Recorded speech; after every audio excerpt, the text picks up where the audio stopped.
Empezamos. Fisiología del sistema endocrino.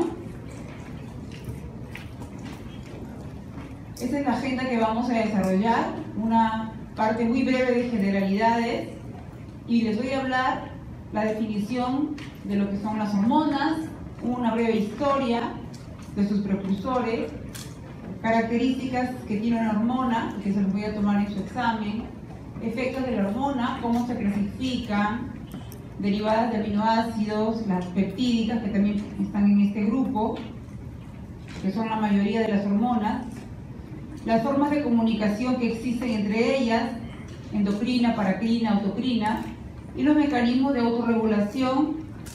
Tenemos como ejemplos a la de la glándula tiroides y la suprarrenal.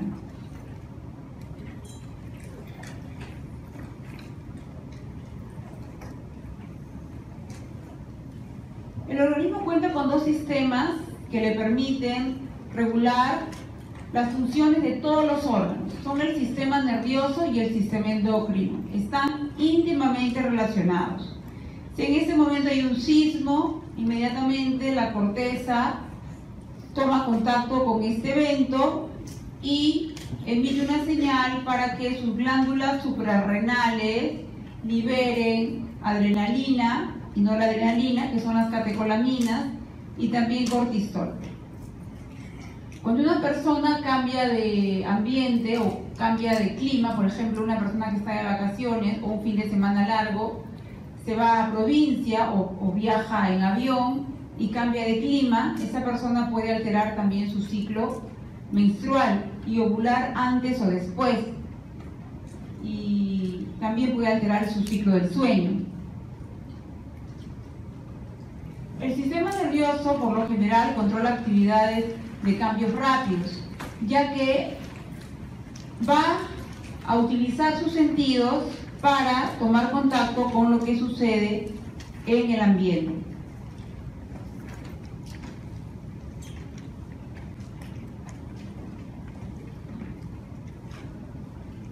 Mientras que el sistema endocrino controla actividades más lentas, como el crecimiento, el desarrollo, el metabolismo y la reproducción.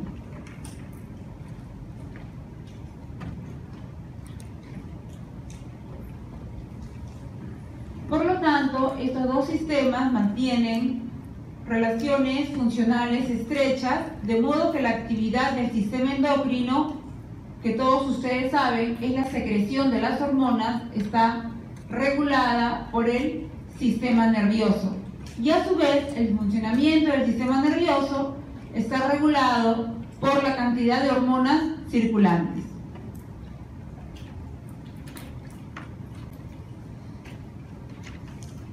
Me han dado ese aparatito para pasar.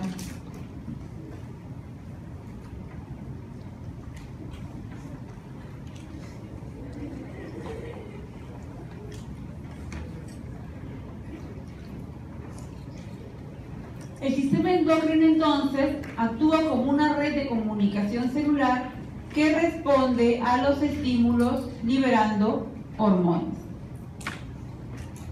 La hipófisis recibe estímulos de unas neuronas especializadas que se encuentran en el hipotálamo, que van a actuar sobre receptores específicos que se encuentran en la hipófisis para que éstas produzcan las hormonas especializadas.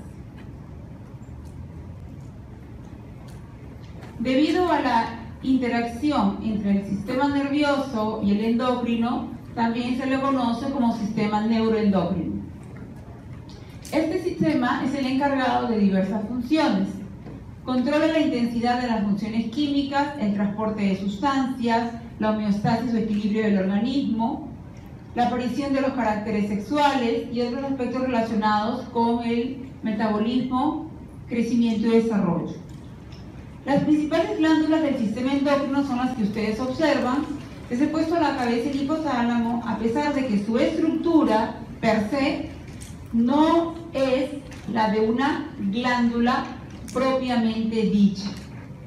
Repito, el hipotálamo no tiene la estructura estrictamente como lo tiene una glándula, pero, repito, tienen neuronas especializadas que producen sus propias hormonas, que son la vasopresina y la oxitocina, y tiene también aquellas neuronas especializadas que producen los factores liberadores y los factores inhibidores, que ahora en breve les voy a mencionar.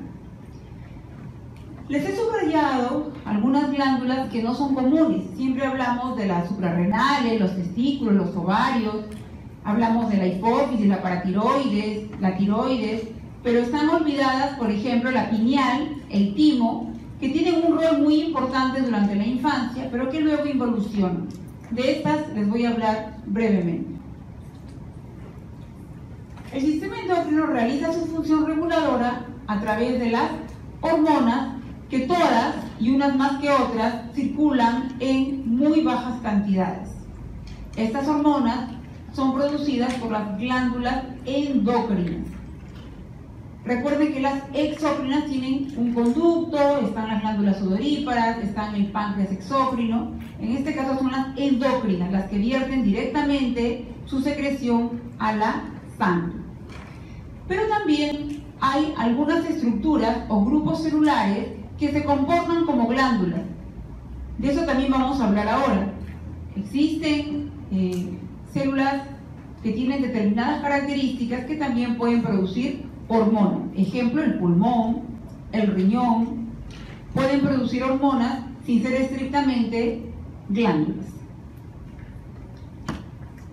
Cuando hablamos del sistema endocrino o hormonal, estamos refiriéndonos entonces al conjunto de las glándulas endocrinas o a estas células especializadas que les acabo de mencionar, y también a las secreciones u hormonas que son producidas por estas glándulas.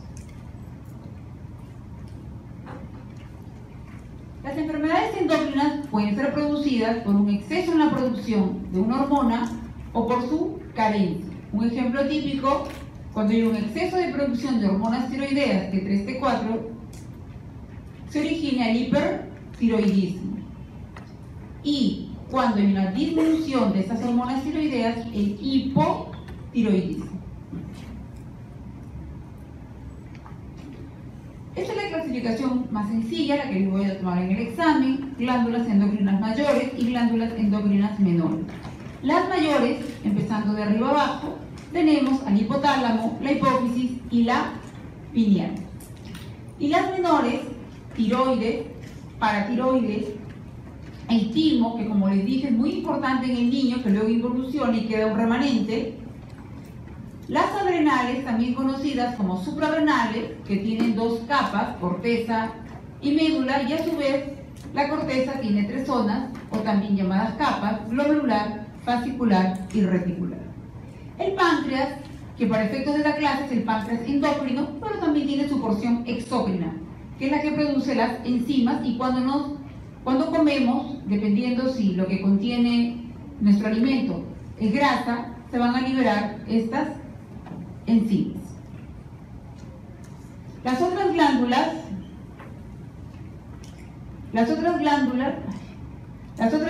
que le coloco aquí, que es motivo de una clase, son el páncreas, las gonadas, testículo y ovario, que hasta hace unos 4 o 5 años lo dictaba yo, pero se lo han cedido a otro docente. Les pongo también el hígado y la placenta, porque el hígado no es una glándula propiamente dicha, sino ahí son las células especializadas que les he mencionado, y la placenta, que es un órgano endocrino temporal mientras dure la gestación, y al final también les voy a mencionar qué importante es la placenta.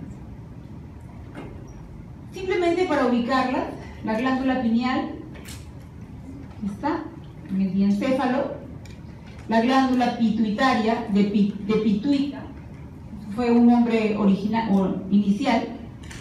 Perdón chicos, como está con audio esta clase, yo sé que ustedes no lo escuchan, pero se filtra un poquito, voy a bajarle. Escucho mi voz, ya.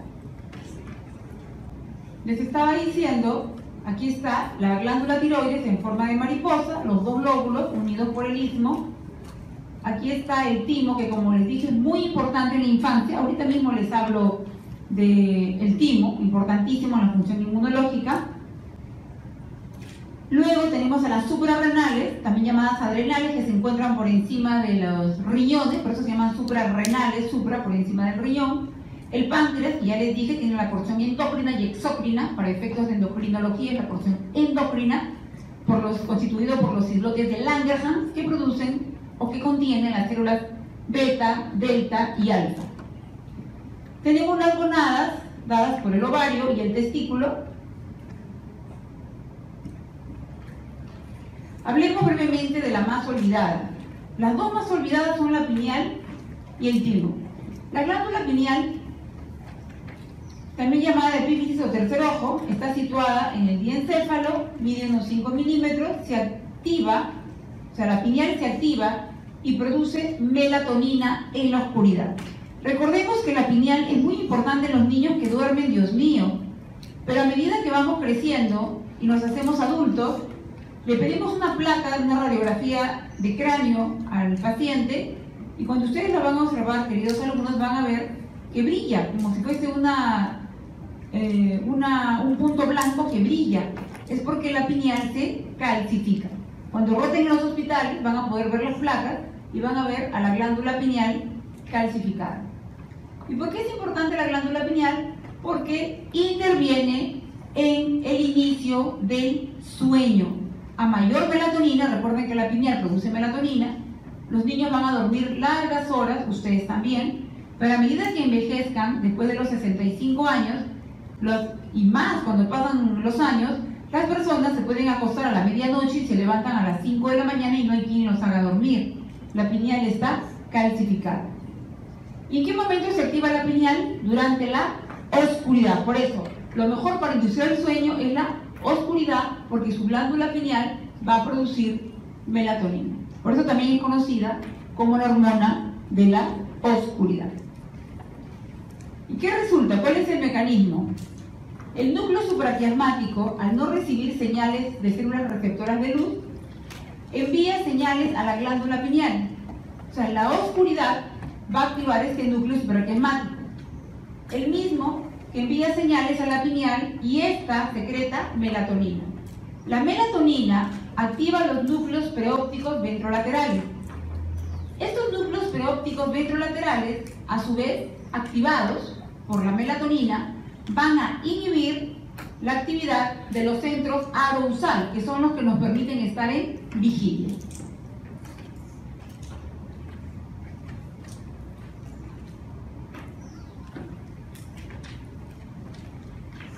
La secreción de melatonina alcanza su pico a la mitad de la noche y gradualmente cae durante la segunda mitad.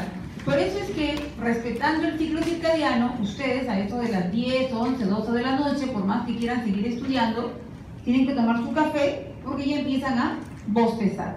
Es el propio ciclo circadiano. Ustedes son jovencitos, tienen su pineal trabajando muy bien. La melatonina es producida a partir del aminoácido serotonina. Es un aminoácido no esencial. Regula el reloj biológico, es decir, los ciclos de vigilia y sueño.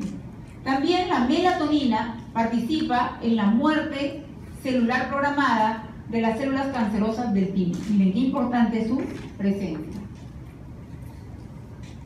También la melatonina controla el inicio de la pubertad. En mujeres perimenopáusicas produce una mejora en el funcionamiento de la tiroides y en la producción de las gonadotrofinas FSH y LH, restaura la fertilidad y la menstruación. También hay estudios que demuestran que la melatonina previene la depresión asociada con la menopausia, la menopausia está marcada por la última regla en la vida de una mujer. También se utiliza en el tratamiento contra el SIDA, ya que modula el sistema inmune, actúa como antioxidante y puede lentecer la replicación del virus del VIH. Su producción, como les mencioné, disminuye con la edad, y en una placa radiográfica, una placa simple de cráneo, pueden observar a la pineal calcificada. Es un punto blanco brillante. Altas dosis tiene efecto cancerígeno. ¿Por qué menciono esto? Porque hay muchas personas que creyendo que como la melatonina es natural, es una hormona que se produce por el propio cuerpo, al tomarla van a poder dormir bien. Lo que no saben es que el exceso de melatonina puede producir cáncer. Con relación al timo, se parece a los pulmones, se localiza en el mediastino, completamente desarrollado en el tercer mes de gestación, continúa creciendo hasta la pubertad, alcanzando su máximo crecimiento, pero luego involuciona y queda un remanente en su lugar de tejido adiposo.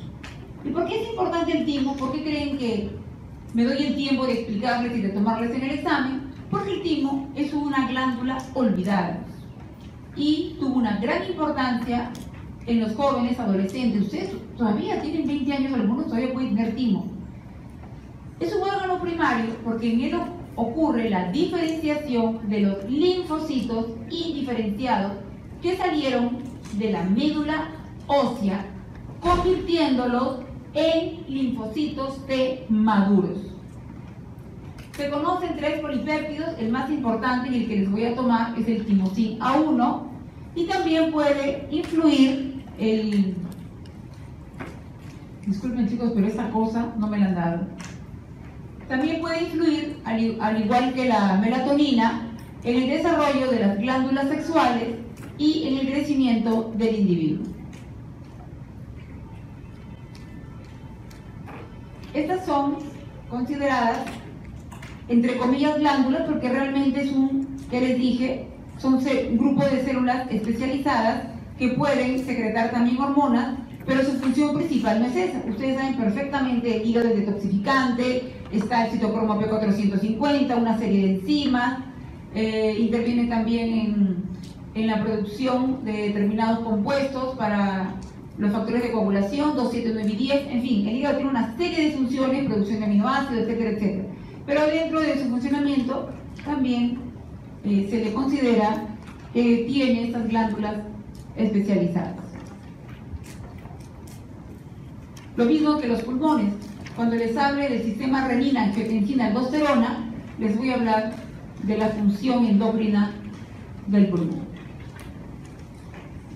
Con relación a la etimología, fue el médico inglés Ernest Henry Starling quien utilizó por primera vez la palabra hormona tal cual la conocemos, que significa excitante. Hay un término no tan conocido denominado incretas o increciones, pero repito, es un sinónimo de hormona, pero eso no lo utilizamos. ¿Y por qué utilizó este término? Para designar a los mensajeros químicos producidos por las glándulas y transportados en la sangre. Las hormonas son sustancias que permiten la comunicación entre una célula y otra, las cuales pueden encontrarse adyacentes paracrinas o a una gran distancia endocrina, que es la comunicación propiamente dicha del sistema endocrino. Las hormonas son sustancias segregadas por las células especializadas que les mencioné y también por células epiteliales o intersticiales. Pertenecen al grupo de los mensajeros químicos, que incluye a los neurotransmisores, por eso es que a veces es difícil clasificar a una hormona como tal o como neurotransmisor. Todos los organismos multicelulares, incluyendo las plantas, pueden producir hormonas. En las plantas, dependiendo de quién la produce, en las plantas se llaman fitohormonas, pero dependiendo de qué planta la produce, la más comercializada es la soya, y en el mercado se vende como fitosoya. Las hormonas más estudiadas en animales y humanos son las producidas por las glándulas endócrinas, pero también, como les dije, pueden ser producidas por casi todos los órganos humanos y de los animales. Existen hormonas naturales y las sintéticas. Y la especialidad médica que estudia al sistema endocrino es la endocrinología, que es mi especialidad. El concepto de secreción interna apareció en el siglo XIX y fue acuñado por Claude Bernard, pero no especificó la posibilidad de que existieran mensajeros que transmitieran señales de un órgano a otro. Solo identificó que determinados órganos podían tener una secreción interna, no la conocida hasta ese momento, que era la secreción exógena, sino aquella que producían determinados órganos, determinadas células, y que vertía su contenido directamente hacia la sangre. Pero él no especificó la comunicación que pudiese haber por esta secreción, que era una hormona, entre una célula de un órgano X versus otra célula de otro órgano.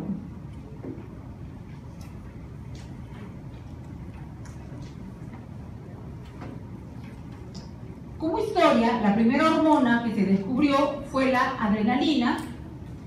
El químico japonés Takamine fue quien lo describió junto con su asistente. La aisló y la purificó exitosamente de las glándulas suprarrenales de las ovejas y de los bueyes. Posteriormente fue la tiroxina. Entonces, si yo les preguntase en el examen para correlacionar la adrenalina con Takamine y la tiroxina con este químico y bioquímico Kendo, que incluso posteriormente aisló a la cortisona de las suprarrenales y obtuvo el premio de Nobel de Fisiología y de Medicina. Algunas hormonas, estas son las características, algunas hormonas endócrinas afectan a casi todas las células del organismo, es decir, todas nuestras células tienen receptores para estos dos tipos de hormonas, que son la hormona tiroidea y la hormona de crecimiento. Las dos tienen una acción sinérgica, una no puede actuar sin la presencia de la otra.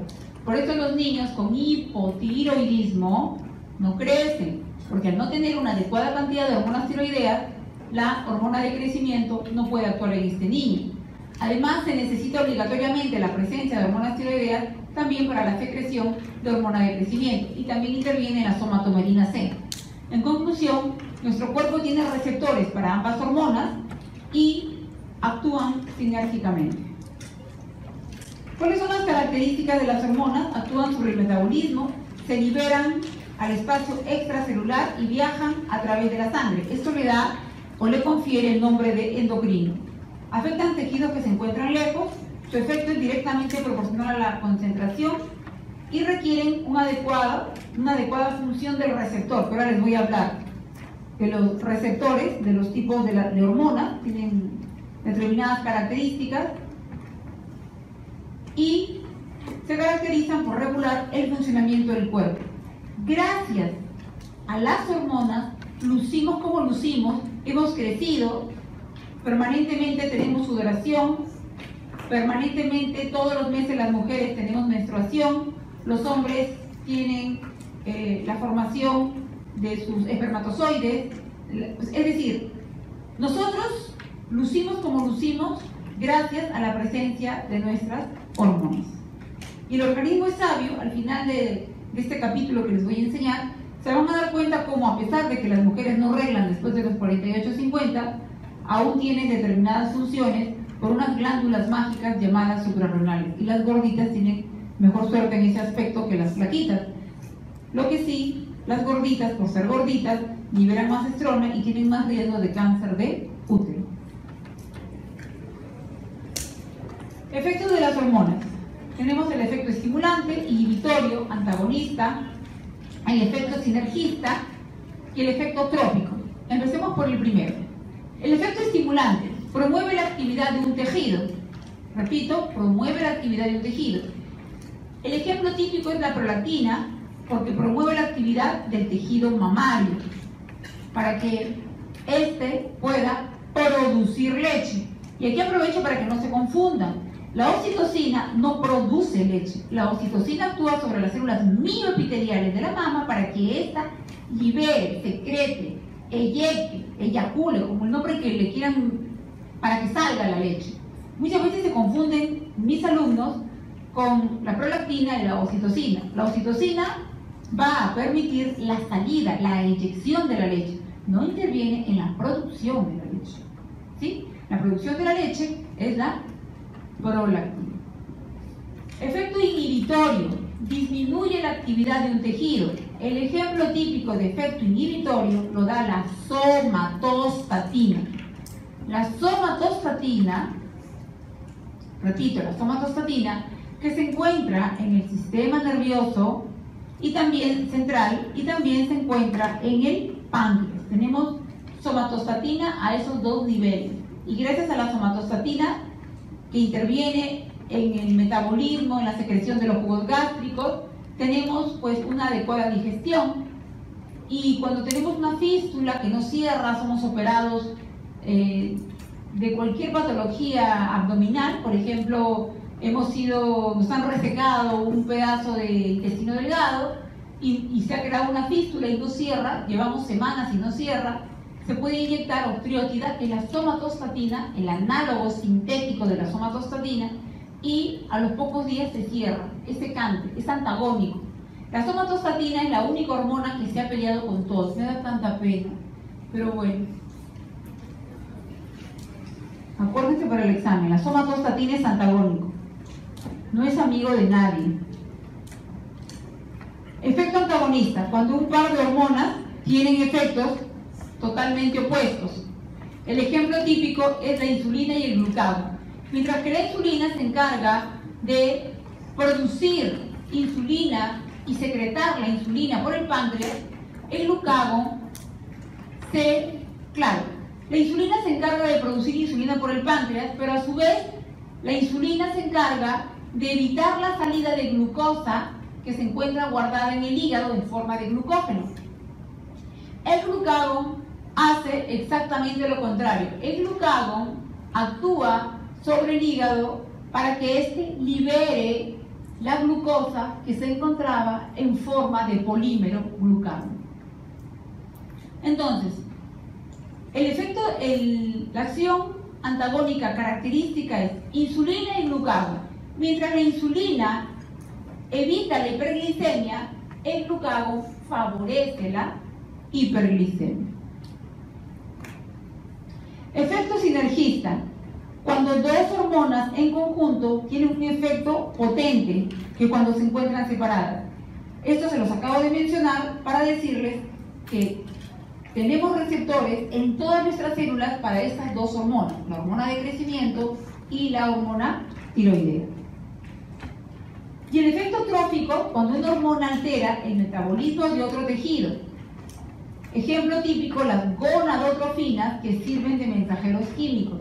Estamos hablando de la FSH y la LH, la hormona folículo estimulante que estimula el folículo propiamente dicho, y la hormona luteinizante, que es muy importante su presencia para evitar que una mamá aborte.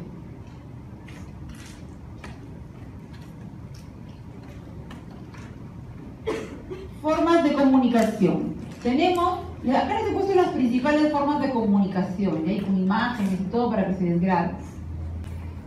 Bien, la comunicación paracrina, cuando una célula es vecina de otra, están juntitas, comunicación paracrina.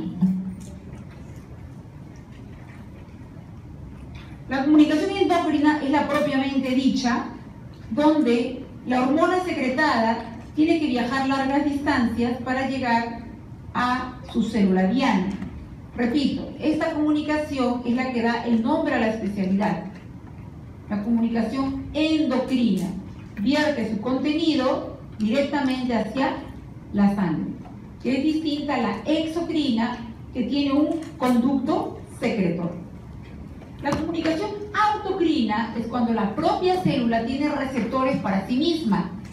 Ejemplo típico tenemos en la hipófisis, tenemos en la glándula tiroides, que tiene sus propios receptores, que cuando la glándula tiroides está repleta de yodo, existe el fenómeno de Wolff-Chaikoff, donde ya no se capta más yodo, ya no se permite la acción de la TSH, a pesar de que hay receptores para ella, porque gracias a este tipo de comunicación autócrina nos está informando que hay suficiente yodo, suficiente T3, T4, como para que se siga produciendo más.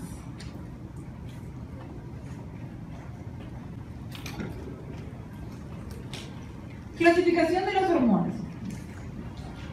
La clasificación de las hormonas es bien sencilla, sino que el primer grupo tiene diferentes nombres. Se le conoce como no esteroideas, se le conoce también como derivados de aminoácidos, y si varios aminoácidos están juntos, se les llama peptídicos. Entonces, esos son los tres nombres de este primer grupo: derivadas de aminoácidos, no esteroideas o peptídicas. ¿Y por qué se caracterizan? Porque estas hormonas se adhieren a un receptor que se encuentra en la parte externa de la membrana celular. Repito, este tipo de hormonas no esteroideas o derivadas de aminoácidos o peptídicas se localizan en la parte externa de la membrana celular. El receptor tiene en la parte interna de la célula un sitio activo que inicia una cascada de reacciones que induce a los cambios en la célula. La hormona, esta hormona, en este caso que yo les estoy hablando, no esteroidea o derivada de aminoácidos o peptídica, actuaría como el primer mensajero, y los bioquímicos producidos vienen a ser los segundos mensajeros. Entonces, llega la hormona, se acopla a su receptor específico. Este receptor tiene una parte externa y una parte interna. En la parte externa es que se acopla esta hormona no esteroidea. Una vez que se acopla, en la parte interna del receptor van a acontecer una serie de cambios químicos que van a dar origen a los denominados segundos mensajeros. Porque el primer mensajero lo constituyó ¿quién?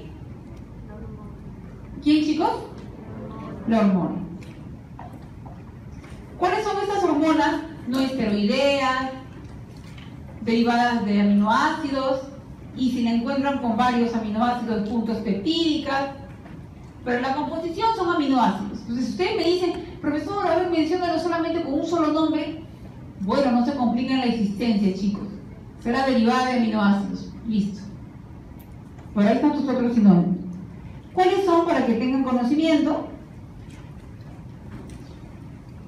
Tenemos a la adrenalina o epinefrina, les he puesto los sinónimos, noradrenalina o norepinefrina, que son aminas, ¿no?, que vienen a ser aminoácidos modificados.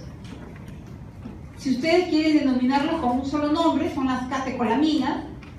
La dopamina, que es otro tipo de catecolamina. Estas son las tres catecolaminas: adrenalina, noradrenalina y dopamina. La melatonina, que les acabo de mencionar, producida por la pineal. La serotonina, las hormonas tiroideas. Todas estas son no esteroideas o derivadas de aminoácidos. Pero yo voy a seguir avanzando para que ustedes vean que cuando varios aminoácidos se unen, forman los péptidos. Entonces, hay otra, no digo clasificación, ¿no?, porque no quiero que se me confundan, ¿no?, hay otra lista de hormonas que pertenecen a esta clasificación, pero como tienen en su composición más aminoácidos, se colocan en otra lista, simplemente porque tienen más aminoácidos, por eso es que se les llama peptídicas. Pero finalmente son derivadas de aminoácidos o no esteroideas.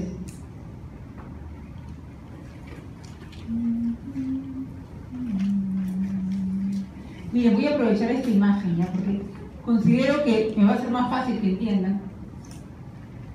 Todas las hormonas derivadas de aminoácidos, conocidas también como no esteroideas o peptídicas, se caracterizan porque una vez producidas se quedan guardaditas en la misma célula, se forman con el mismo órgano, en la misma glándula, se quedan con unos denominados gránulos de secreción. Ahí están guardaditas estas hormonas no esteroideas, esperando el momento del feedback para salir directamente a la sangre. Todas las hormonas esteroideas o derivadas de aminoácidos hacen eso. Una vez que están guardaditas, salen directamente a la sangre y se exponen al catabolismo y son eliminadas. Una vez que actúan, porque si no, imagínense, estaríamos con taquicardia, hiperdefecación, etc. Sin embargo, hay una excepción a la regla, que no circula libremente en el plasma una vez vertida a la sangre. Son las hormonas tiroideas T3 y T4. que siendo derivadas de aminoácidos o no esteroideas, se comportan como si fuesen esteroideas. Las hormonas esteroideas, que ahora les voy a mencionar, ellas sí no circulan libremente por el plasma, circulan unidas a su carrier, a su transportador, ¿ok? Que son por lo general globulinas. Una que otra usa la albúmina, que es muy cara. La mayoría utiliza globulinas. Entonces, las hormonas esteroideas no circulan libremente por el plasma, circulan unidas a su transportador o building. La excepción a la regla, y ya es la última vez que lo voy a repetir, porque sé que soy insistente, pero quiero que se acuerden, cuanto más repite uno algo, más se le queda. Estas hormonas no esteroideas, todas circulan libremente por el plasma y se exponen a su eliminación metabólica, todas, excepto las hormonas tiroideas T3 y T4, que siendo derivadas de aminoácidos, no se comportan como el resto de sus hermanas. La T3 y T4 circulan unidas a su transportador. ¿Está claro? ¿Sí, chicos? ¿No saben? Y si no me gustase tanto la docencia y el deseo de enseñarles, les juro que no estaría aquí. He preparado exámenes 2 semanas consecutivas, no he dormido nada. Parezco una ebria, ¿no? Lo reconozco. Yo ni tomo. Todavía me quedan ganas de enseñarles, ¿ah? Bien, les dije que las hormonas, porque los están portando recontra bien, ¿ah? Sí, están haciendo que yo... Está bien, están portando muy bien. A ver, yo les he dicho hace un ratito que las hormonas no esteroideas o derivadas de aminoácidos, cuando están conformadas por más aminoácidos, ustedes ya lo saben, forman los péptidos. Y a partir del aminoácido 100, o sea, 100 pelotitas, 100 aminoácidos, estamos hablando de una proteína. Entonces, dentro de las hormonas no esteroideas o derivadas de aminoácidos, les dije que otro sinónimo eran peptídicas, pero es que las hormonas que les voy a mencionar tienen más pelotitas, pero siguen siendo las no esteroideas y siguen teniendo las mismísimas características. El receptor en la parte externa de la membrana, allí viene la hormona y se acopla a su receptor en la parte externa. El receptor también tiene una parte interna. Una vez que se acopla la hormona en la parte externa del receptor, inmediatamente la parte interna del receptor va a producir una cascada de cambios químicos en la célula que van a dar origen a los segundos mensajeros: diacilglicerol, AMP cíclico, calcio iónico, fosfatidilcitol. Suficiente, no les voy a tomar más que esos. Toma. No sé ni cómo me formo. ¿Qué características tienen estas hormonas no esteroideas? A ver, son hidrosolubles, es decir, tienen la capacidad de circular libremente en el plasma sanguíneo, son libres como el viento, excepto, ¿quiénes? Muy bien, excepto las hormonas tiroideas. ¿Me abandonas o regresas? Se fue. Así son los hombres, no todos, ¿ah? Finalmente todos regresan. Ahorita tienen que regresar más legal. Acuérdense para el examen, ¿ah? Eso les voy a tomar. No lo de los hombres, ¿ah? Eso de las hormonas tiroideas.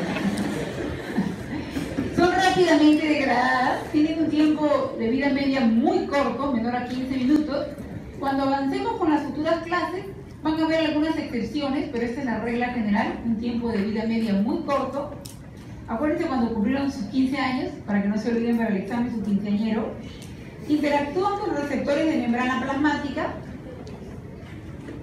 Recuerden que el receptor de la membrana plasmática tiene una parte interna y una parte externa, activando de este modo los segundos mensajeros y proteínas fosforiladas. ¿Cuáles son estos segundos mensajeros? Eso es lo único que les voy a tomar porque son muchos más. Ya se los dije, no sé cómo me acordé. AMP cíclico, calcio iónico, inositol, trifosfato y diacilglicerol. Gracias, Dios. Lo aprendí hace 800 años. Las proteínas son fosforiladas en serina y treonina que son un aminoácido, a ver, ¿se acuerdan? Fenilalanina, a ver chicos, fenilalanina, aminoácidos esenciales, fenilalanina, isoleucina, leucina, lisina, metionina, treonina, triptófano y valina. Esos son los 8 aminoácidos esenciales. Y en el niño se agrega la histidina y la arginina. Ni me digan cómo me acuerdo porque ni lo sé. A ver, ustedes están viendo esto. Lo que yo siempre les aconsejo a mis alumnos, siempre, yo me siento orgullosa de aquellos que le ponen la chapa de chancones, porque los amo, los admiro. Cuanto más repiten un conocimiento, más se les va a grabar. Eso está. De niña, en el colegio religioso que estudié, las monjas nos hacían leer la Biblia. ¿Qué no nos hacían leer, Dios mío? Y hasta ahora me acuerdo de los profetas mayores, menores, Génesis, Éxodo, Levítico, Número, Deuteronomio. O sea, Isaías, Jeremías, Ezequiel, Daniel, Osea, Joel, Amós, Abdías, Jonás, Miqueas, Nahum, Habacuc, Sofonías, Ageo, Zacarías, Malaquías, en fin. Las monjas hicieron una obra acá, entonces yo trato de canalizar todo eso, pero en la docencia para ustedes, ¿no? Bueno, gracias monjas. Les estaba diciendo que para el examen solamente les voy a tomar esos 4 segundos mensajeros y nos quedamos en los aminoácidos con lo que les he hecho recordar, ¿no? Con lo que les he hecho recordar, chicos, de estos 2 aminoácidos, porque las proteínas de la célula a la que entran son las que se fosforilan. De estos 2 aminoácidos, ¿cuál es esencial?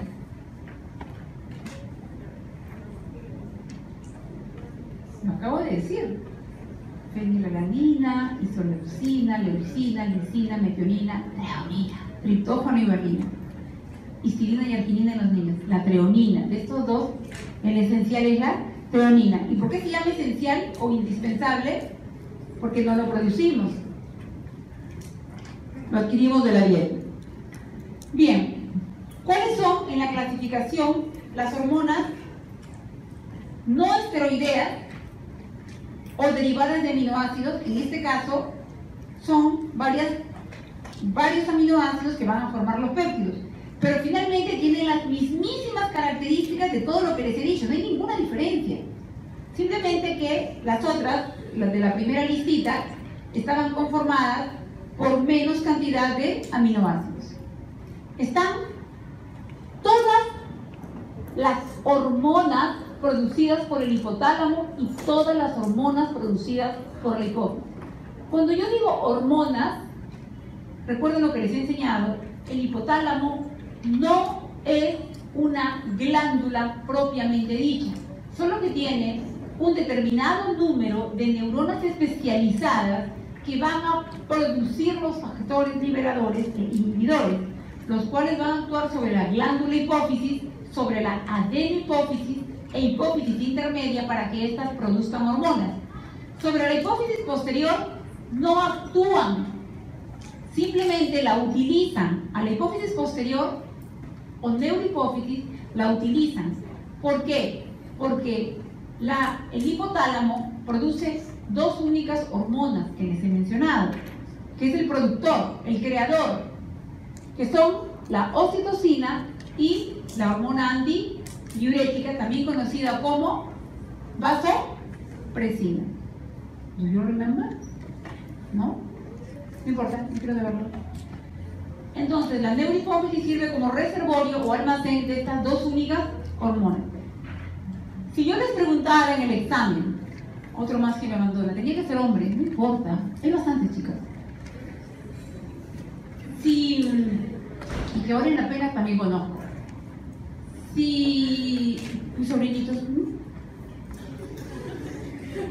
si yo les preguntase en el examen, ¿qué hormonas produce la neurohipófisis? ¿Qué responderían? Muy bien, ninguna. No produce ninguna hormona. Simplemente sirve de almacén o reservorio para las 2 únicas hormonas que produce la oxitocina, el hipotálamo, que son la oxitocina y la vasopresina. La oxitocina, que me va a permitir la contracción del útero durante el parto, por eso es que a la mujer le ponen la oxitocina endovenosa para inducir el parto, y va a producir la contracción de las células mioepiteliales de la mama para que se pueda eyectar la leche, ¿sí? ¿Y qué estimula la producción de oxitocina? ¿Qué le estimula la producción y secreción? La succión de la mama, y también se libera durante las relaciones sexuales. Entonces, las hormonas no esteroideas son todas las del hipotálamo.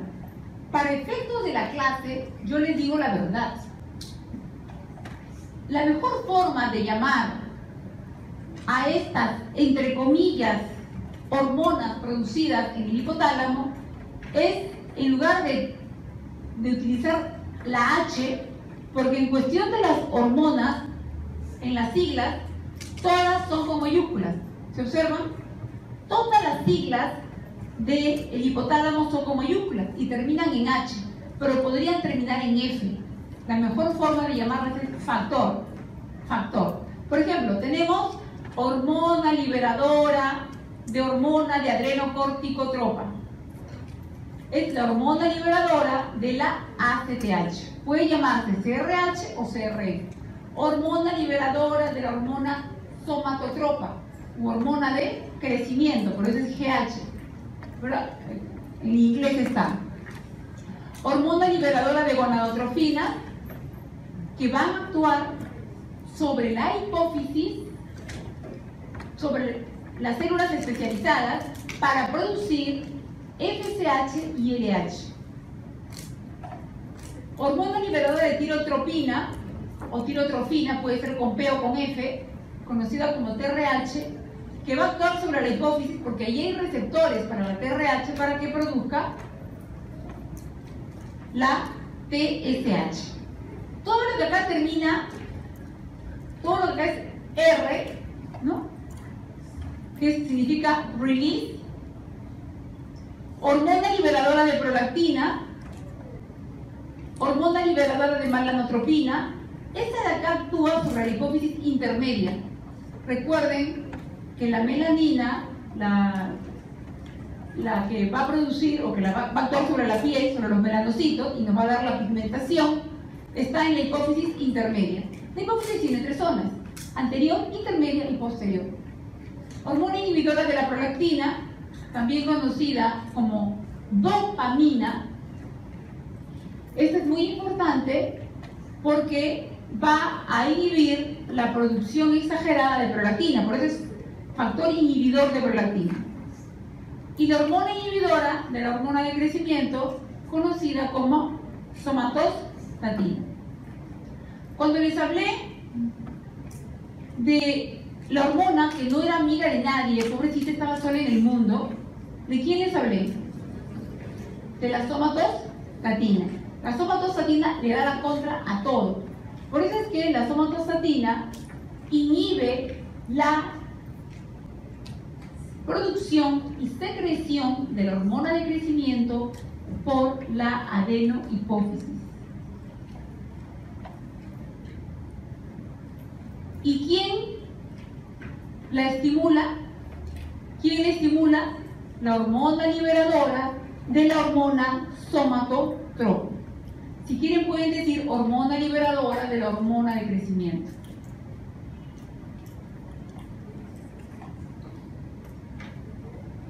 Bien, entonces, si ustedes observan, hay 6 hormonas liberadoras o factores liberadores y hay 2 factores inhibidores.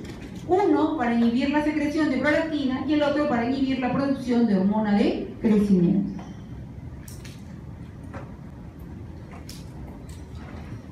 Dentro de esta clasificación también están todas las hormonas producidas en la adenohipófisis. Están la adrenocorticotropa o corticotropina, les voy a decir los sinónimos, somatotropa o somatotropina o de crecimiento, entre paréntesis sus siglas, la hormona luteinizante, la folículo estimulante, la tirotropina y la prolactina. Lo cuentan por favor, 3, 4, son 6 hormonas que son producidas en la adenohipófisis.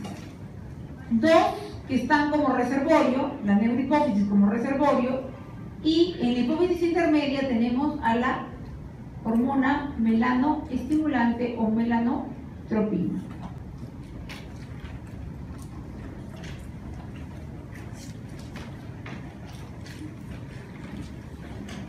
Otras hormonas que están dentro de estas no esteroideas están la melatonina, factor inhibidor mülleriano, hormona esteroidea, está en esta misma clasificación, la calcitonina, la paratiroidea y la gastrina.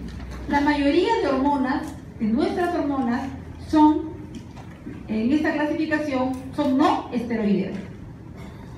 Aquí hay otras hormonas del aparato digestivo, del riñón, relacionadas con el crecimiento, relacionadas con el corazón, el péptido natriurético atrial, las gonadotropinas. También están todas las hormonas pancreáticas, leptina, que tiene que ver con nuestro peso. Es muy importante la presencia de leptina para estar delgado. Neuropéptido I, que tiene que ver con el apetito. Renina,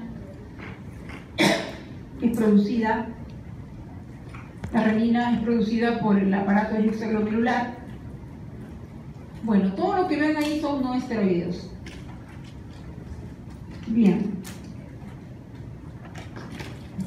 Se darán cuenta que nos hemos demorado un poquito mencionando a las hormonas no esteroideas, pero a pesar de ello les voy a hacer un resumen. Las hormonas no esteroideas o derivadas de aminoácidos o peptídicas se caracterizan porque son hidrosolubles, circulan libremente, alegremente dentro del plasma. La excepción son las hormonas tiroideas, que circulan unidas a su transportador. Las hormonas no esteroideas tienen en la zona externa de su receptor, la zona donde se acopla la hormona, que vendría a ser el primer mensajero. Luego, la parte interna del receptor va a desencadenar una serie de cambios químicos en la célula, dando origen a los segundos mensajeros. Dentro de las hormonas no esteroideas están todas las que les he mencionado, pero vamos a rescatar que son todos los factores liberadores e inhibidores producidos en el hipotálamo, todas las hormonas producidas en la hipófisis, todas, ya sea hipófisis anterior o intermedia, incluso la hipófisis posterior que contiene a estas dos hormonas producidas por el hipotálamo, también son no esteroideas, todas las hormonas del aparato digestivo, del riñón, las producidas por el corazón, por la placenta, todas son no esteroideas o derivadas de aminoácidos. Tienen un tiempo de vida media muy corta, en promedio menor a ¿cuántos minutos? Muy bien, menor a 15 minutos. A continuación pasaré a hablarles de las hormonas esteroideas. Las hormonas esteroideas tienen como característica que su materia prima es el colesterol. Así es que aquellos que satanizan el colesterol están muy equivocados. Dios es tan sabio que ha hecho que el 75% de nuestro colesterol presente en nuestro cuerpo sea producido diariamente por el hígado. Nuestro hígado produce el colesterol, que es la materia prima, repito, para las hormonas esteroideas. El problema radica cuando las personas consumen exceso de colesterol exógeno en la dieta y se incrementan los valores permitidos de 200 miligramos por decilitro en sangre. El exceso de colesterol se va a acumular en las paredes, produciendo lo que se conoce como aterosclerosis. Y la persona termina hipertensa, con el dolor de piernas, olvidándose de las cosas por el exceso de colesterol. Pero repito, el colesterol es bueno, es necesario. Nuestro cuerpo necesita de colesterol, nuestro cuerpo ya lo produce diariamente, es producido por el hígado.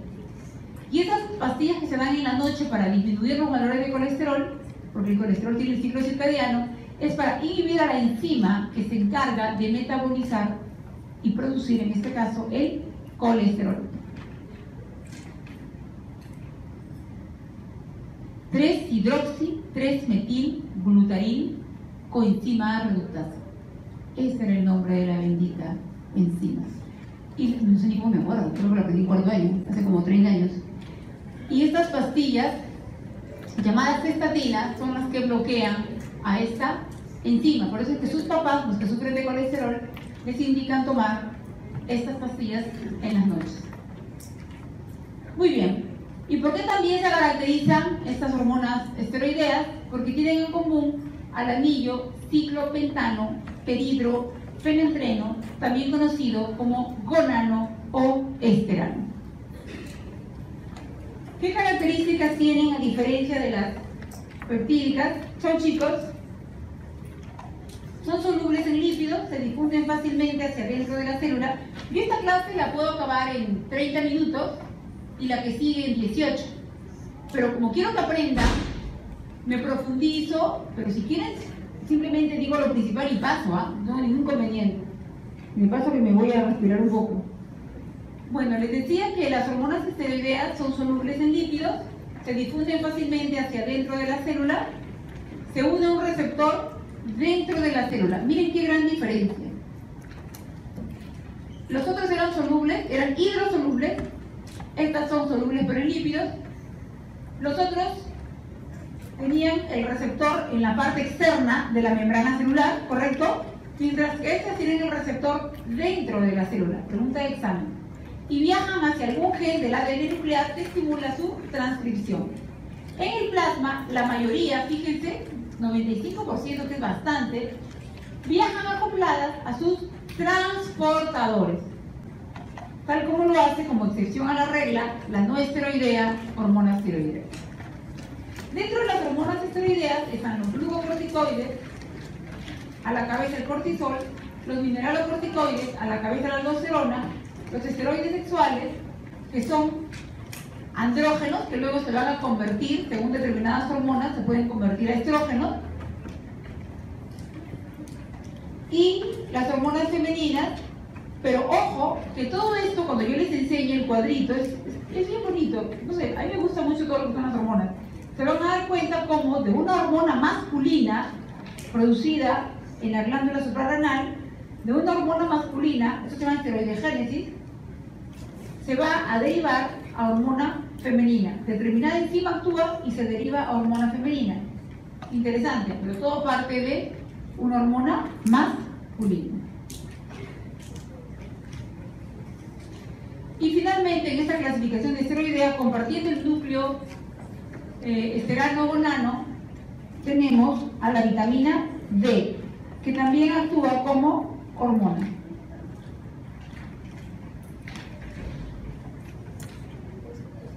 Esta maquinita está tiempo que no sabe este salón, chicos, ¿ah? Tienen que avisar para que arreglen esta flechita, no quiere pasar. A ver, recapitulando, alumnos, hormonas esteroideas. Ya se me cansaron mis chicos perfectos, ¿ah? Están más fácil para que se acuerden. Las hormonas esteroideas son las producidas en la corteza, repito, son las producidas en la corteza adrenal, porque las hormonas de la médula, adrenalina y noradrenalina, ¿qué son? Son no esteroideas o derivadas de aminoácidos. Y dentro de este grupo también está la vitamina D. Todas comparten el núcleo que les dije. Dentro de las lipídicas tenemos a los leucotrienos, prostaglandinas y los tromboxanos, que intervienen en la inflamación y la coagulación sanguínea. Chicos, no pueden dejar de hablar. Estaban perfectos, no importa, me hicieron feliz por 30 minutos, 35. Estoy feliz. Este es un ejemplo de mecanismos de autorregulación que les mencioné. A ver, la hormona liberada de la hipófisis constituye un medio para que otra hormona ejerza su acción. Ejemplo de un feedback negativo. Si aumentan los niveles de calcio en sangre, esto puede suceder cada segundo, o sea, todos estos cambios no no son a largo plazo, o sea, estos cambios son inmediatos. El hipotálamo, a través del factor liberador de TSH, que ya les dije, que lo pueden conocer como TRH, TRF, estimula la adenohipófisis para que ésta secrete la TSH, hormona tiroestimulante.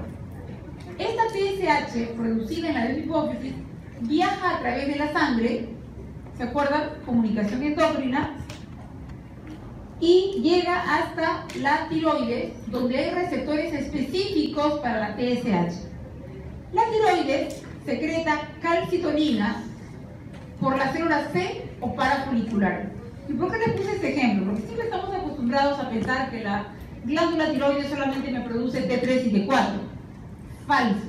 La glándula tiroides también produce en las células C o parafoliculares. Recuerden que el folículo tiroideo, que está formado por las células foliculares, en el centro está un almacén de un líquido llamado coloide y ahí se guarda la tiroglobulina con las hormonas tiroideas. Entonces, la célula folicular, repito, la célula folicular, se unen muchas células foliculares, forman un círculo y constituyen el folículo. Entonces, la unidad funcional de la tiroides es el folículo tiroideo para producir las hormonas tiroideas. Pero entre folículo y folículo tenemos unas células aisladitas, que son las células C o parafoliculares. Estas células C o parafoliculares son las que van a producir la calcitonina. Ni bien, ustedes pueden observar allí, ya se pasó.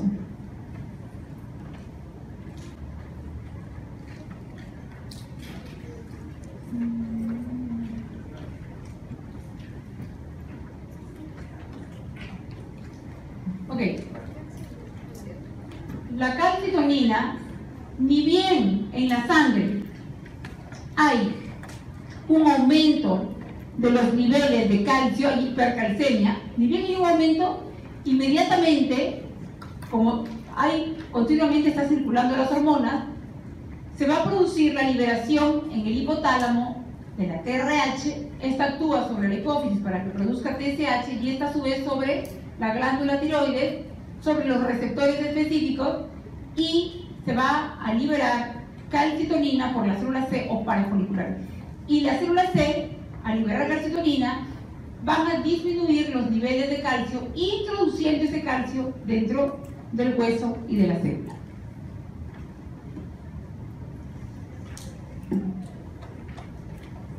Mecanismos de autorregulación. Tenemos la tasa de síntesis y secreción de las hormonas. Es el primer mecanismo de regulación. La concentración plasmática es por lo general muy reducida, como les mencioné. El segundo mecanismo es la tasa de eliminación.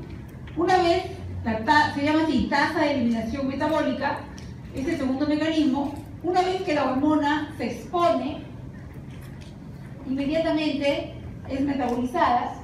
Las hormonas, después de ser sintetizadas, existen en un estado activo por un tiempo determinado, luego son degradadas, destruidas.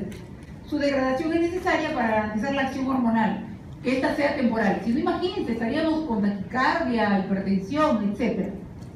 Ya les dije que las no esteroideas o derivadas de aminoácidos, ni bien reciben la señal, son secretadas desde sus glándulos directamente a la sangre y se exponen a esta tasa de eliminación. Mientras que las hormonas esteroideas, esta tasa de eliminación demora en ellas porque circulan en el plasma unidas a sus transportadores. Una vez que son liberadas de su transportador, allí se exponen a la eliminación metabólica. Otro mecanismo de autorregulación es el almacenamiento y el transporte. Las hormonas proteicas son sintetizadas y almacenadas en las células, en unos gránulos, hasta que se recibe la orden, mientras que las esteroideas, y la excepción a la regla, las tiroideas, como les dije, no son almacenadas, circulan unidas a su transportador, que ya les dije que la mayoría son globulinas y en otros casos albúmina, que es un transportador muy caro. Por lo tanto, se va a crear así un depósito hormonal temporal porque están unidas a sus transportadores. Una vez que son liberados esos transportadores, se exponen a su tasa de eliminación metabólica. No hemos terminado, chicos, ¿ah? Como les digo, las clases yo las tengo con audio, así es que si quieren repasar con tiempo, esta clase es un poquito más corta, es la que supuestamente les voy a dictar mañana, pero mañana mi cuerpo no va a estar acá. Así es que se las dicto de hoy para que mañana hagan otra cosa. No todo es estudio, chicos.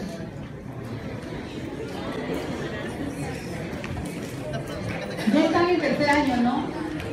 Les llegué a dar el consejo en primer año que lo más saludable es que se fijen en, si quieren tener un enamorado o una enamoradita, se fijen entre ustedes mismos y que más o menos en el internado, ya que se fijen en otra persona no importa para aprovechar su tiempo, porque se ayudan. Si van a fijarse en otras personas, pues no los van a entender, su ritmo de vida es diferente al común denominador. Ustedes no son simples mortales, ¿ah?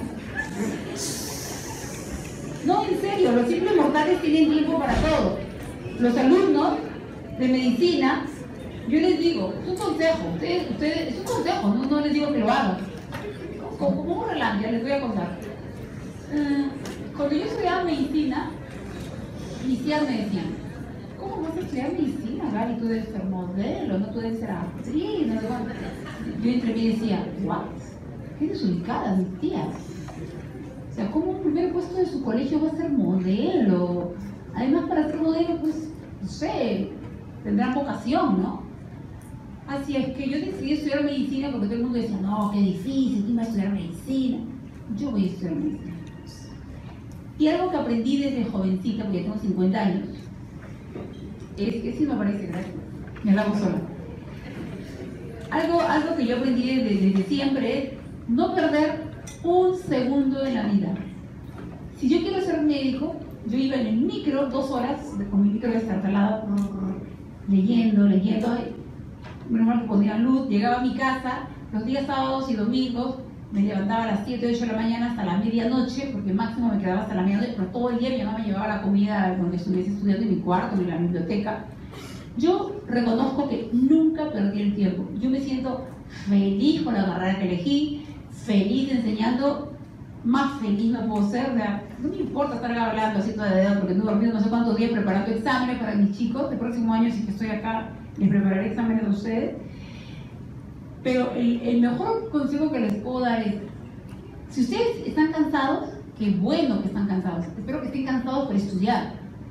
Si ustedes dicen, si alguien les dice, ay, pobrecito Juanito, tanto estudia, pobre chico, ya que duerma. Juanito, relájate, es domingo, vamos al cumpleaños de tu tía, de tu primito, pero Juanito sabe que tiene que estudiar. Juanito se queda a estudiar. Y si la mamá lo obliga, o el papá, este carácter fuerte, que siempre hay personas intransigentes, y lo obligan a ir al cumpleaños de la tía, Juanito se lleva su libro, Juanito se lleva su cuaderno y su resaltador. Y Juanito va a estudiar en la casa de la tía. Juanito está en el carro de su papá, apagaron la luz. Juanito agarra su celular como linterna y Juanito se pone a leer. Juanito no deja de estudiar, Juanito va a dormir y Juanito dice, no, tengo que echarle una última leída.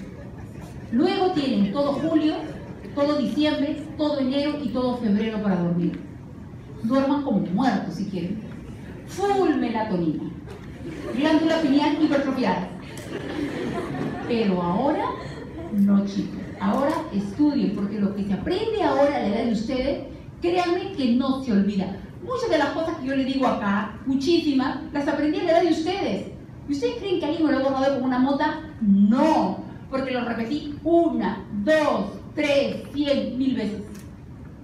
Y por eso les digo, si alguno de ustedes, alguien le dice chancón, TOC, o sea, trastorno obsesivo compulsivo, o qué chancón eres, o no sé cuánto, ustedes siéntanse orgullosos.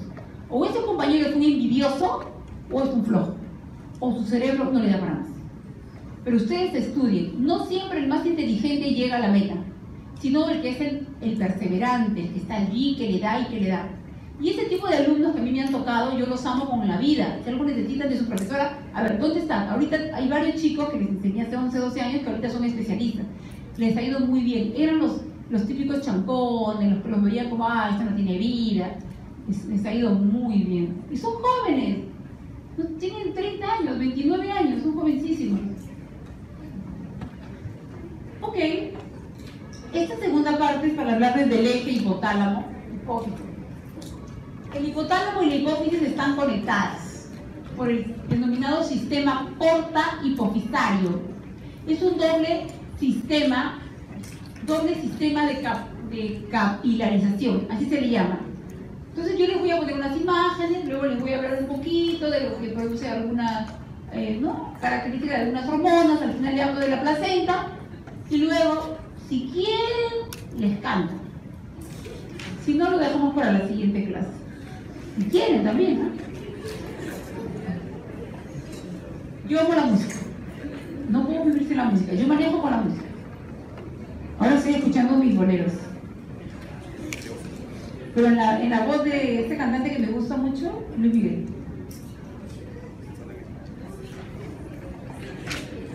Muy bien. Empezamos.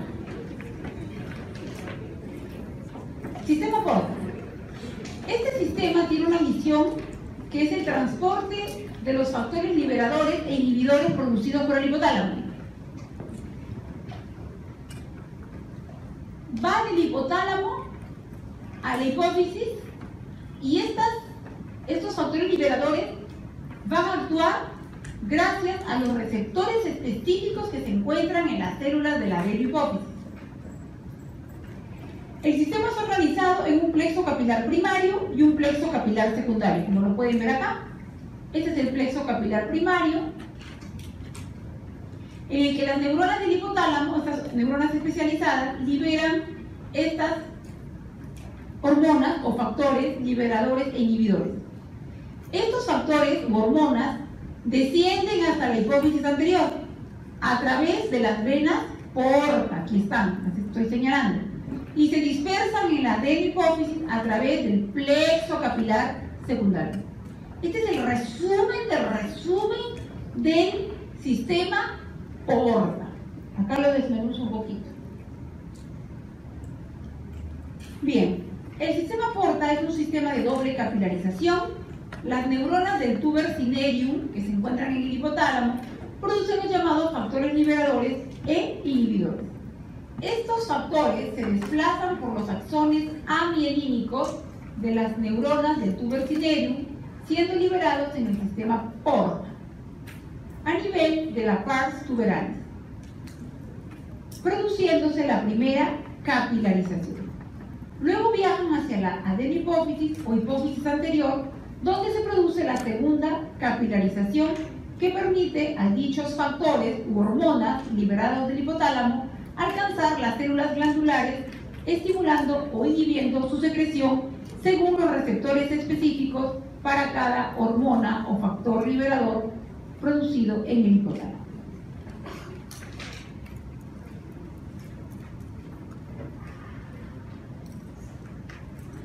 Acá tenemos la arteria hipofisaria superior, procedente de la carótida interna, se ramifica en una primera red de capilares, y esto va a formar el plexo capilar primario, situados a la altura de la eminencia media. De estos capilares se forman las venas portas o portales que descienden por la pars tuberalis, también conocido como tallo hipofisario, y originan una segunda red de capilares, el plexo capilar secundario, en la hipófisis, que drenan en la vena yugular interna.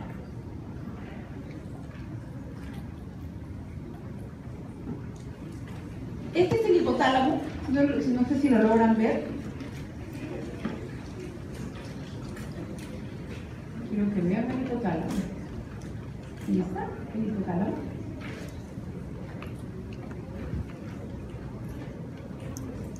El hipotálamo, según sus características y origen embrionario, no podría ser considerado, como les dije, una glándula endocrina propiamente dicha, pero en realidad es la que se encarga de producir los factores liberadores e inhibidores que en muchos libros lo van a encontrar como hormonas.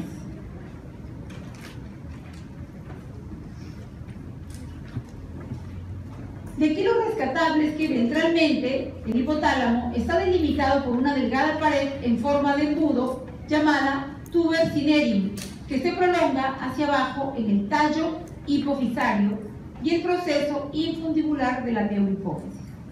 Tallo hipofisario es la porción, la estructura que une el hipotálamo con la adenohipófisis, y el proceso infundibular une al hipotálamo con la neurohipófisis. El hipotálamo recibe fibras eferentes de diferentes partes del cerebro y también envía fibras eferentes a diferentes partes del cerebro.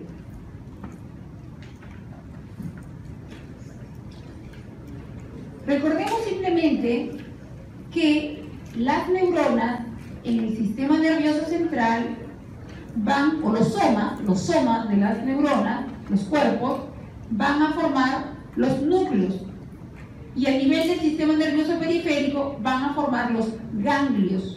De eso les voy a hablar un poquito más cuando les hable de la adrenalina y la noradrenalina. Las neuronas hipotalámicas son influenciadas por vías nerviosas, por el líquido cefalorraquídeo y por la sangre. Las vías nerviosas pueden ser ascendentes o descendentes. Las ascendentes son dopaminérgicas, noradrenérgicas. Las descendentes, existe una rica pero mal comprendida vía intrahipotalámica representada por axones colaterales y las terminaciones axodendríticas.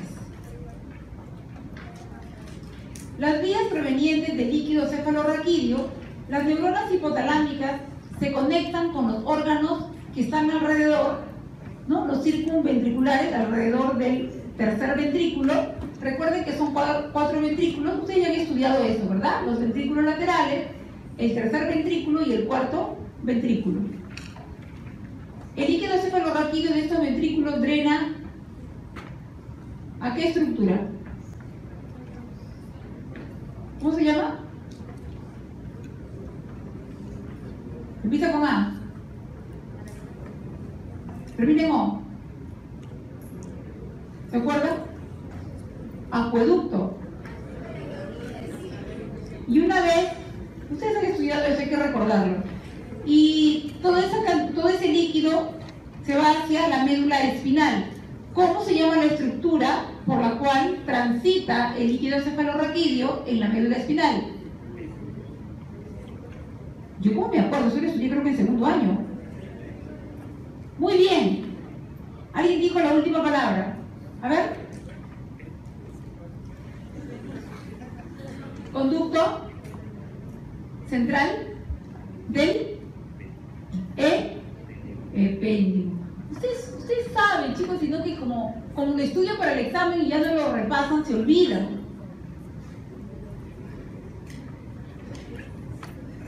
¿Quién produce el líquido cefalorraquídeo? ¿Quién? ¿Alguien lo ha dicho? Muy bien, perfecto. ¿Y el plexo coroideo de qué capa meningia deriva?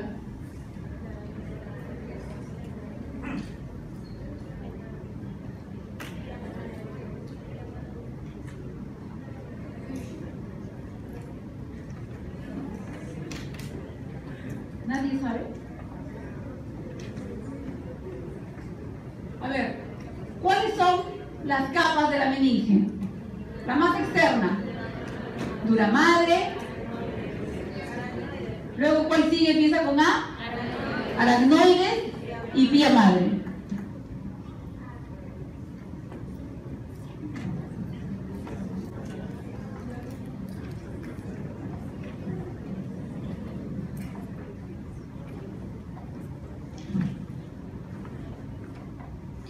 Bien, esta parte lo que trato de decir es que el líquido cefalorraquídeo también es importante para la acción de estas hormonas o factores liberadores del hipotálamo.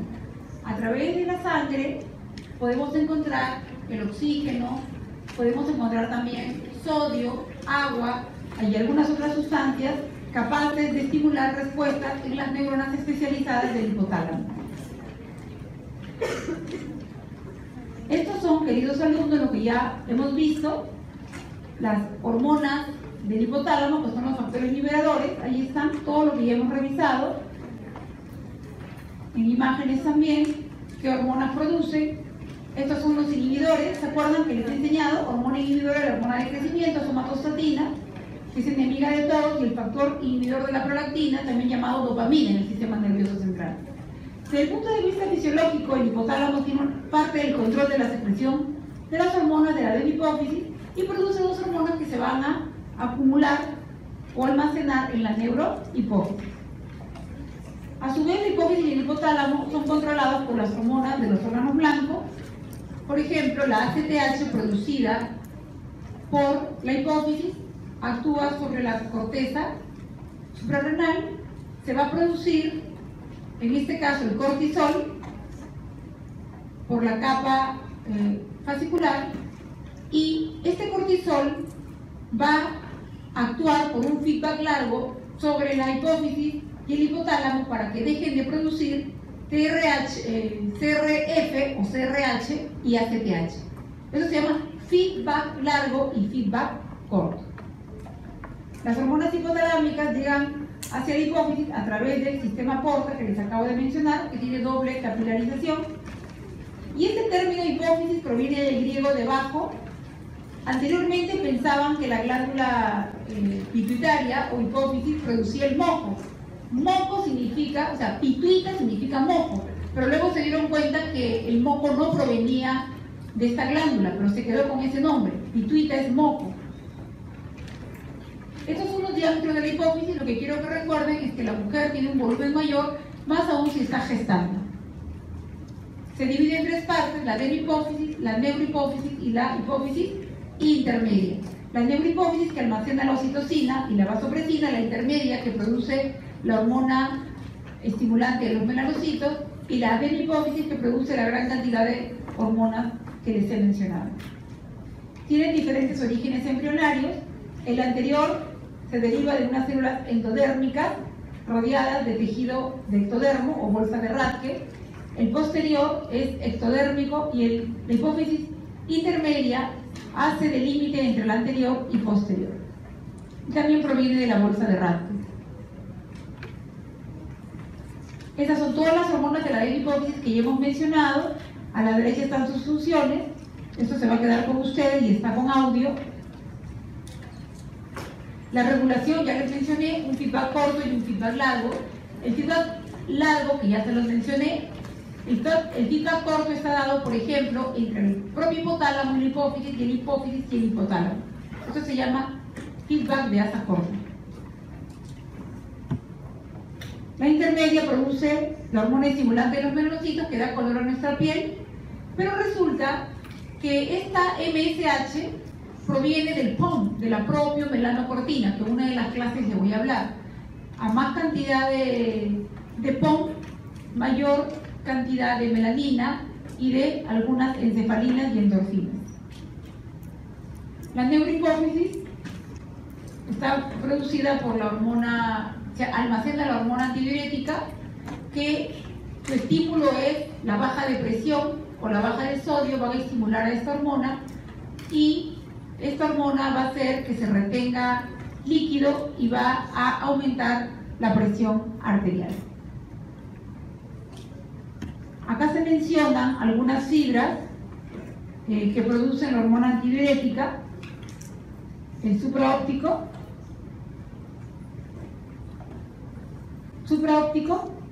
sobre todo, produce la hormona antidiurética, pero también puede ser producido por el paraventricular. Y la oxitocina se dice que es más producida por el paraventricular que por el supraóptico, pero de todas maneras ambas producen ambas hormonas, sino que una predomina sobre la otra. La hormona antidiurética, como le dije, tiene un efecto presor, por eso es que se le llama vasopresina. Los estímulos para que se produzca esta hormona antidiurética son la hipovolemia especialmente, también está influenciada por los siguientes estímulos. El dolor. El dolor causa estímulo de los nociceptores y produce liberación de hormona antidiurética. Durante la noche se elevan los niveles de esta hormona y al mediodía disminuyen sus niveles. La oxitocina es una hormona sintetizada por el núcleo paraventricular sobre todo, y como les dije, va a permitir la inyección de la leche por la mama, no la producción y la contracción del útero, especialmente durante el parto. Dentro de las hormonas producidas por órganos no considerados glándulas, tenemos a los riñones, el tracto gastrointestinal, el corazón, el tejido adiposo con la leptina, el cerebro, tenemos al neuropéptido I y el útero. El riñón, que va a producir la renina, a la vitamina D y a la eritropoyetina, que evita la anemia. El tubo gastrointestinal, especialmente el intestino, va a producir lo que se conoce como el GLP-1 o incretina, que va a actuar sobre el páncreas liberando insulina. El corazón, el péptido natriurético atrial, que aumenta la excreción renal de sodio y con eso se disminuye la presión arterial. La leptina, que disminuye el apetito y permite que seamos delgados. El cerebro, el neuropéptido I, que estimula nuestro apetito. El útero, la prostaglandina F2-alfa. La placenta produce todas las hormonas que se puedan imaginar, todas, además de la hormona llamada lactógeno placentario, actualmente llamada la somatomamotropina coriónica humana, que es muy importante. Y con esto termino con esta explicación. Les voy a dejar una imagen, ¿ya?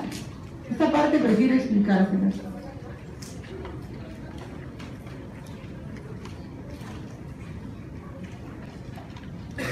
Mira, ahí está. Resulta que dentro de todas las hormonas que produce la placenta, una de las más importantes es la denominada lactógeno placentario, actualmente conocida como somatomamotropina coriónica humana. ¿De qué se encarga esta hormona que es producida por la placenta? En el último trimestre de embarazo el bebé tiene que crecer. La principal fuente de energía de crecimiento del bebé es la glucosa. Entonces, esta hormona en la madre hace que la glucosa no entre dentro de la célula de la madre, le produce resistencia a la insulina. Entonces, el exceso de glucosa, porque recuerden que la insulina es la que mete la glucosa, el exceso de glucosa en la madre es a propósito para que vaya a través de la placenta al bebé y el bebé pueda crecer. Pero en desmedro de la madre. ¿En qué sentido? La madre corre el riesgo de convertirse en diabética. Por eso aquellas mujeres que se engordan durante el embarazo, entre el sexto y séptimo mes de embarazo, pueden hacer diabetes gestacional.